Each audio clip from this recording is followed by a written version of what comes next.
Yannick Aleno est un père qui a perdu son fils. Face au deuil impossible, le père d'Antoine Aleno, décédé à l'âge de 24 ans brutalement après un accident provoqué par un chauffard récidiviste le 8 mai 2022, il a décidé de mener un combat. Il a donné rendez-vous aux équipes de TF1 dans le restaurant de son fils, lieu qu'ils ont construit ensemble il y a tout juste un an, et où il se livre comme rarement sur cette terrible perte. Le jour du drame, il est arrivé immédiatement sur place. J'ai vu mon fils sur le trottoir, donc c'était extrêmement douloureux. Si est-il vrai que vous rentrez dans une période, après le décès d'un enfant, un monde qu'on connaît pas, a-t-il fait savoir.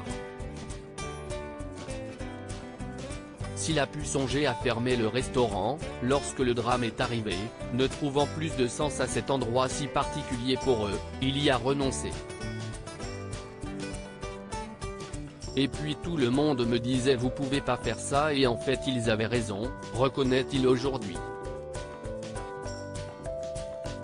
Son histoire si dramatique n'est pas un cas isolé, comme il le rappelle face aux caméras.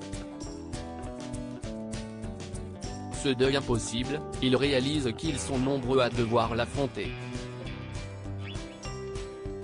Depuis le 8 mai, le décès d'Antoine, j'ai déjà eu l'occasion de parler à 40 personnes qui depuis le début de l'année ont perdu leur enfant dans les mêmes conditions que le mien, affirme le chef Yannick Aleno.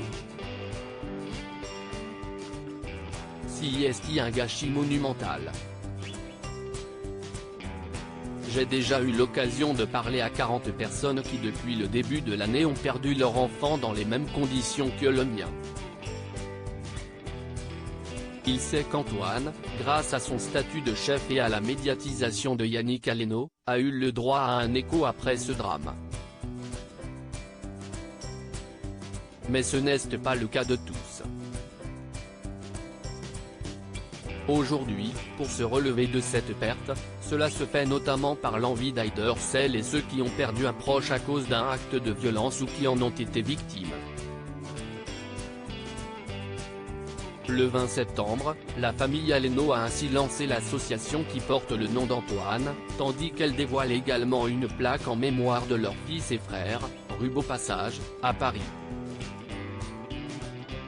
Si est-il là que le jeune homme dirigeait l'établissement Burger Père et Fils.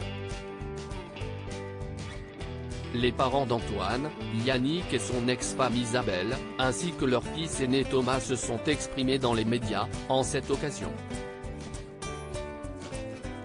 Dans Le Parisien, et le JDD, ils se sont exprimés tous les deux sur le moment terrible où ils ont découvert leur fils, sous un drap.